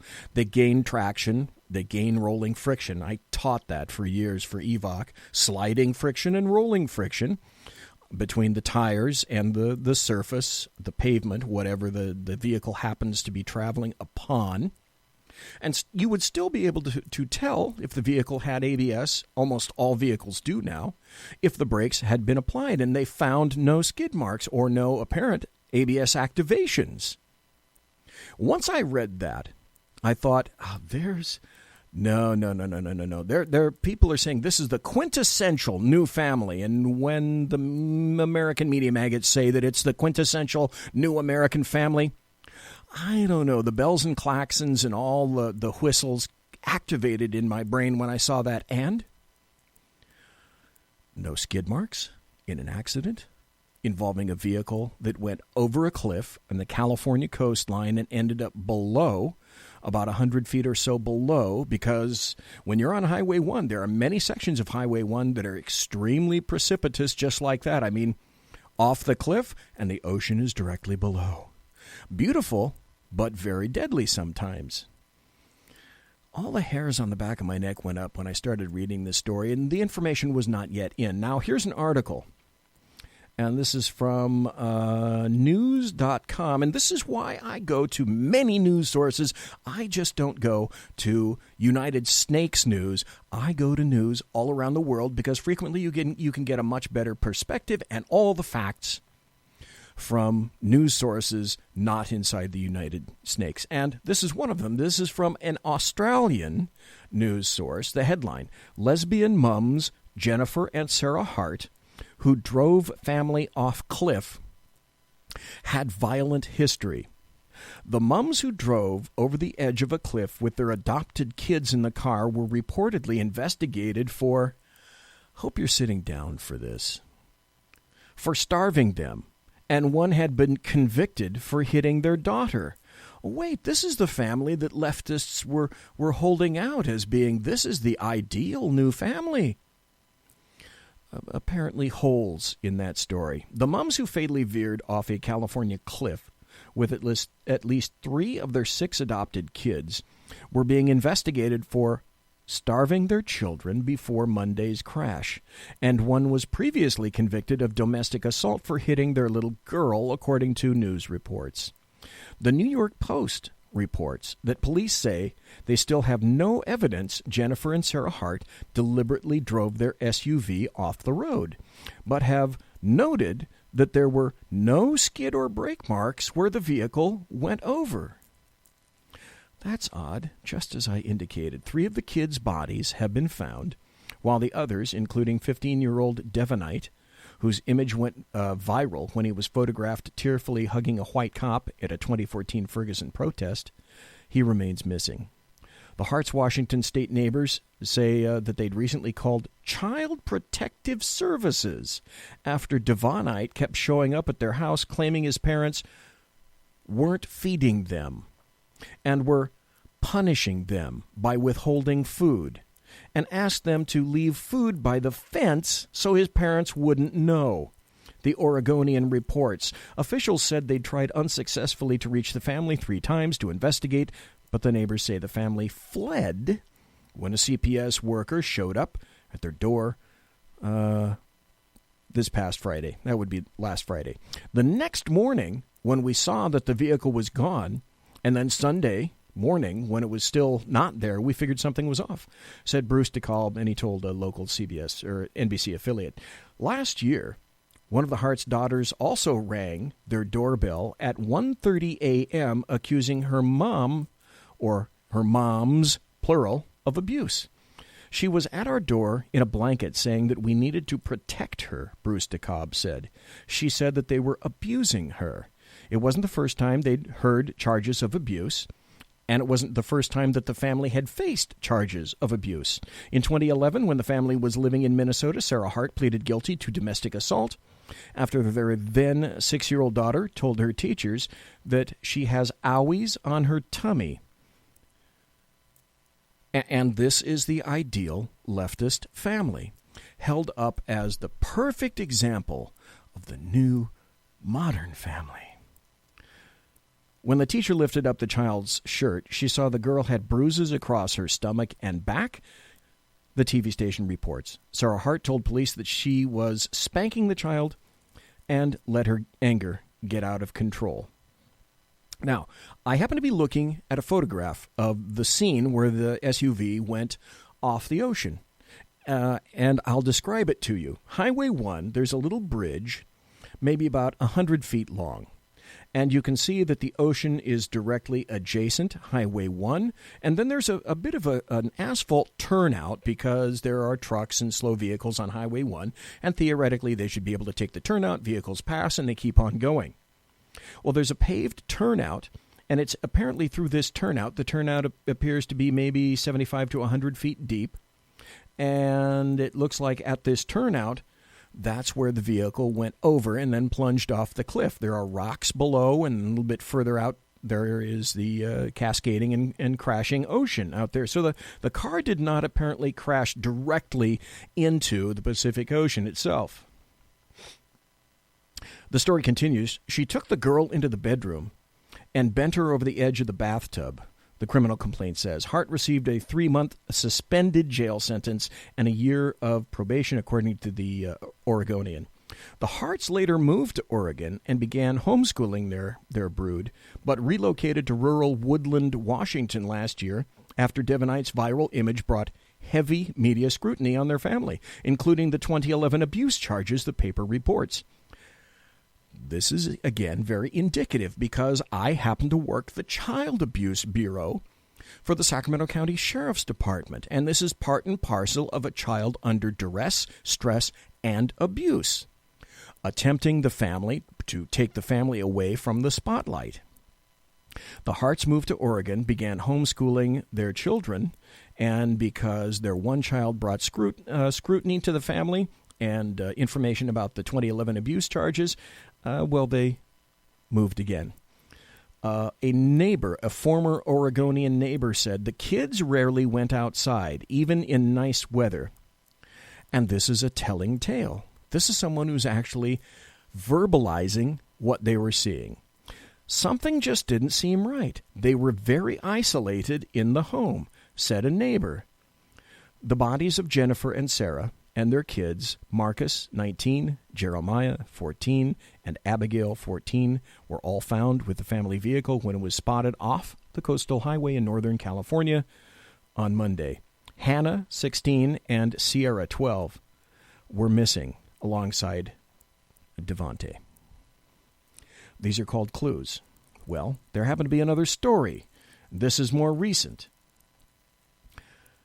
This is from the Statesman Journal in Oregon.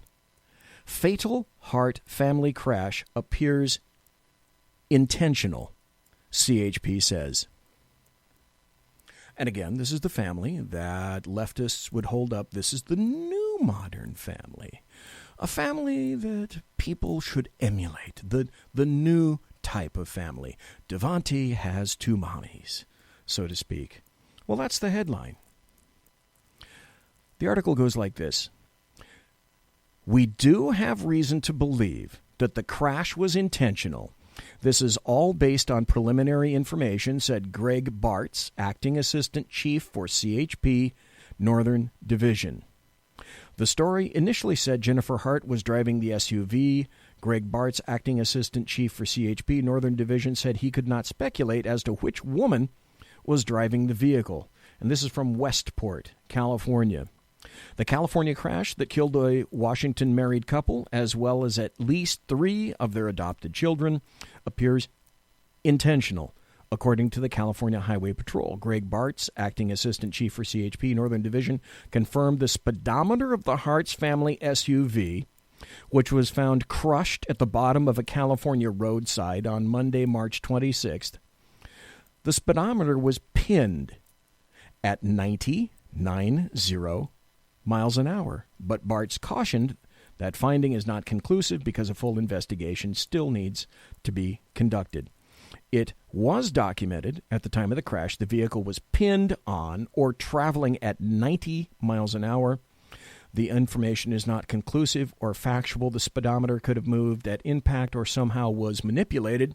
Depending upon, I should point this out, and you should be aware of this, there are now, of course, as you well know, computers in all the automobiles, and they're like an ENG camera and an electronic news gathering camera. You should be aware that all actual ENG, electronic news gathering cameras that you see at crime scenes, etc., by journalists, etc., these things are always on. They're hard disk driven. And what I mean by that is when the journalist or the individual pulls the button, activates the camera, it captures and is continuously capturing, depending upon the manufacturer, anywhere from 5 to 10 to 15 seconds of take prior to the actual touching of the button itself to activate the camera. So in other words, when you think that you're not being recorded by an ENG camera, you're being recorded by an ENG camera. And that's true with the computers that are in most of the vehicles today. And the story goes like this. If CHP wants to get the information about all the various readouts, like a flight recorder on an aircraft, you can do that. And it can be gotten from your car, my car, and frequently they are done when the crash is of sufficient import that they consult the manufacturer or the dealer to get the information and pull it out of the automobile, which is what they're going to do. And it reports all sorts of things like throttle input, brake input, the true speed, depending upon the sophistication of the model itself, even G-forces involved, rate of acceleration, rate of deceleration. If it's an input that can be made into the vehicle, most vehicles now capture that information for accident investigators. Initially, it was for the vehicle manufacturer itself. Then the insurance companies found out, hey, we can go in there and find that information too. But there has to be a reason. It must be causal. So now it appears the odd leftist family that was idyllic, sadly, unfortunately, and it is quite sad, wasn't exactly so idyllic at all. A very sad situation.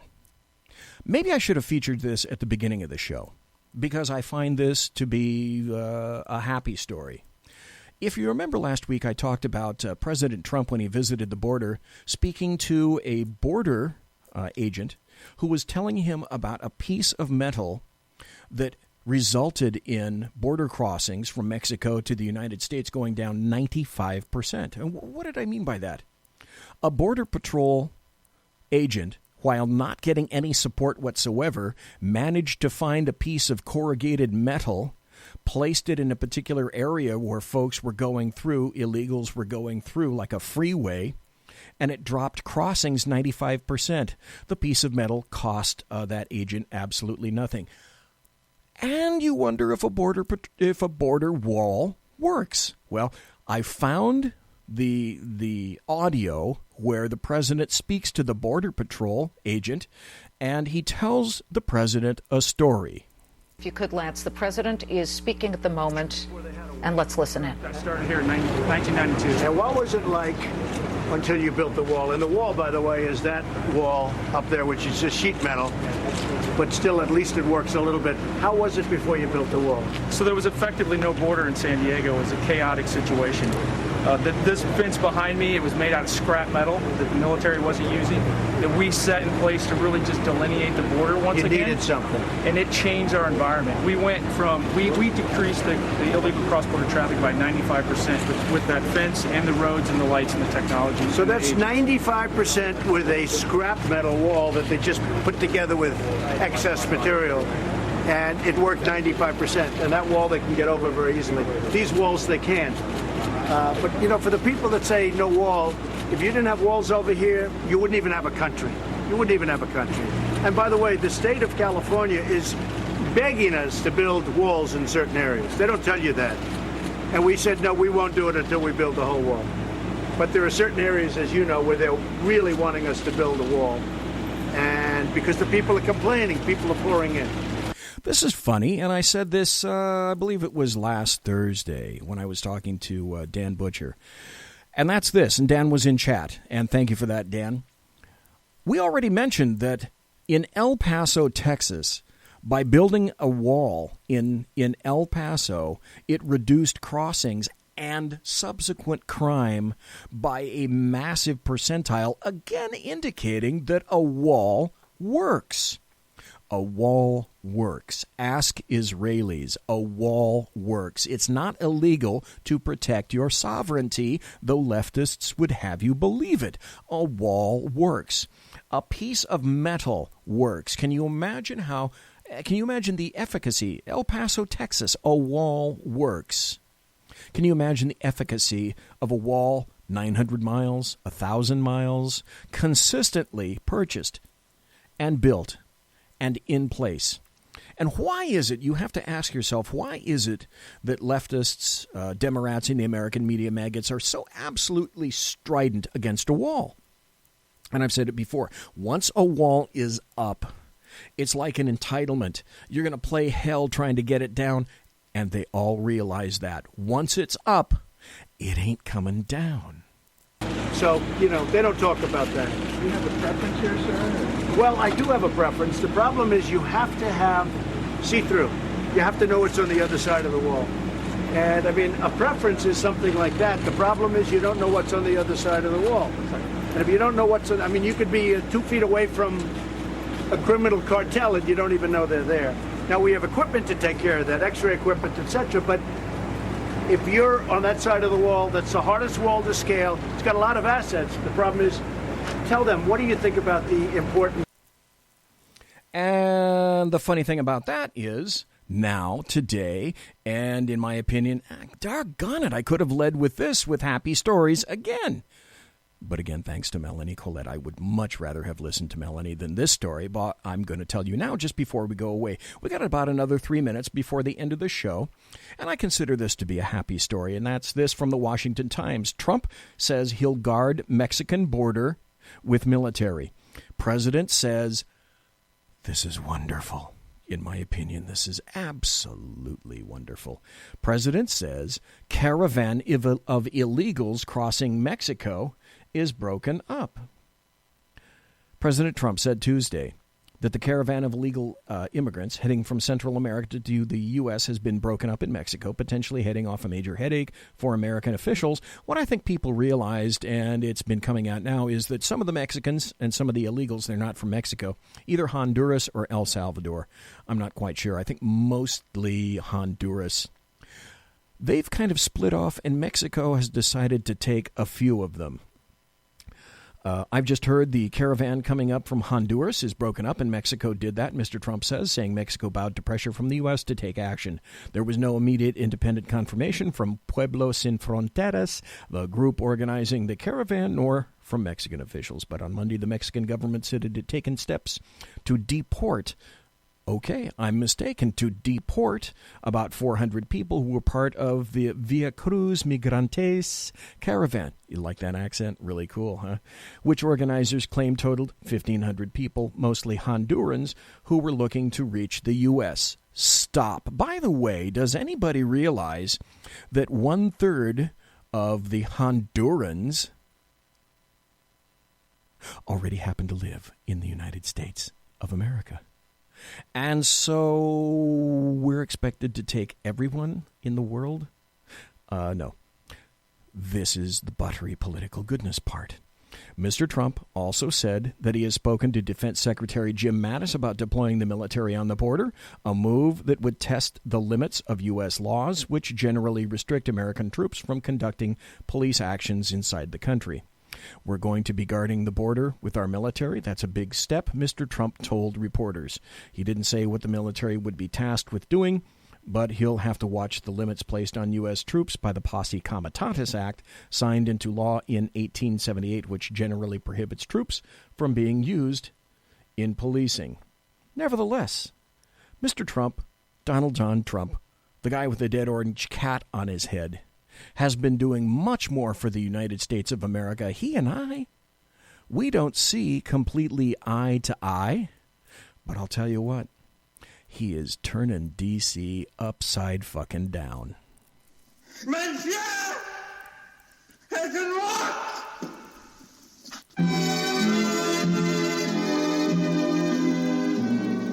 We'll meet again. Don't know where, but I know we'll meet again some sunny day. Ladies and gentlemen, boys and girls, children of all ages, thanks for listening to the Bloviating Zeppelin's Berserk Bobcat Saloon radio show, live and direct, broadcasting behind enemy lines in occupied California, right here on the SHR Media Network. If you want to contact me, you can go to my website, bloviatingzeppelin.net. I'm on Twitter at BZEP, BZEP. My original intro music is by Possessed Tranquility. You can find them at ReverbNation.com. Promotional consideration by the Lockheed Martin Skunk Works, and by Boeing, if it ain't Boeing, I ain't going, and by Pratt & Whitney, fine aircraft engines, thrust you can trust. And also, thanks to my personal KC-135 Kettle One refueling team, with whom I will be consorting in less than an hour. Thanks to Melanie, Collette for being here in the saloon tonight. Thanks to you for listening live. Folks, listen to the Sackheads radio show tomorrow night, right here on the SHR Media Network. Sackheads tomorrow night. God bless. Take care. Be safe. Everybody quiet down now and get some sleep. Good night, everybody. Good night, Mama. Good night, Ben. Good night, everyone. Good night, Mama. Good night, Daddy. Good night, children. Good night, Daddy. Good night, Elizabeth. Good night, John Boy. Good night, Jim Bob. Good night, Jim Bob. Good night, Jim Bob. What's going on? I was asleep. What's everybody doing? Good night, Jim Bob.